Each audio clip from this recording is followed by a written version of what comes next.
Weekends are for chores.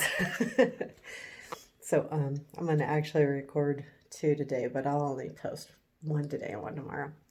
Temperance.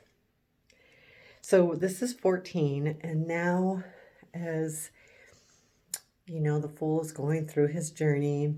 He's dealt with a whole lot of things, and I think once you come across the death and the transformation and change, it kind of can shock you a little bit, and that's when it's time to balance things out, to find that emotional balance in that journey, in that specific life cycle.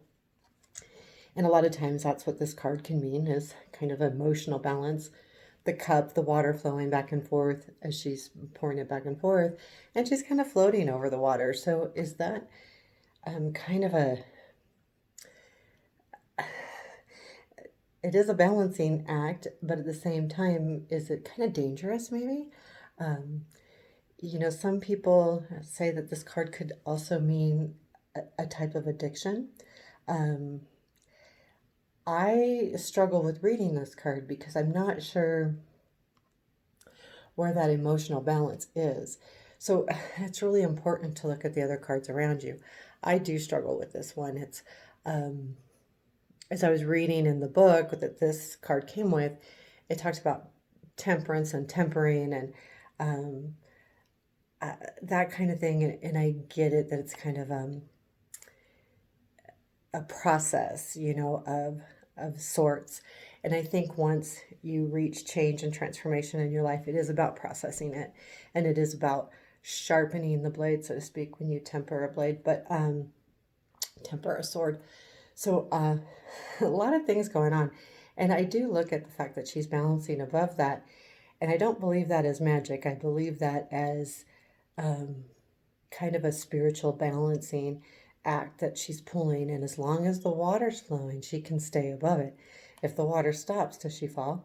So yeah, there's a lot of ways to look at this, and I think it all depends on cards that come around it and all of those good things, but it is about balance. She does have the sun behind her. She is balancing above water. There is water flowing, so it's a lot of emotion in this card. When you see water, that's what you kind of refer yourself to. So, yeah, an interesting card. And I think this is a card that I really need to spend more time with it. It to see kind of, to get a better feeling for what it means for me. I think that's important when we're learning the tarot. And I know there's a couple people that are watching that are really learning. Um, a lot of it's about what's in the picture. So if you really spend time and look at that, it's how you interpret it, and as you'll see when we figure out how to do readings, how you can look at those different things in the background, and how she's floating and all these different things, and go and put it into your own words and perspective. So that's temperance. Sorry for the long-winded, but that's what it is.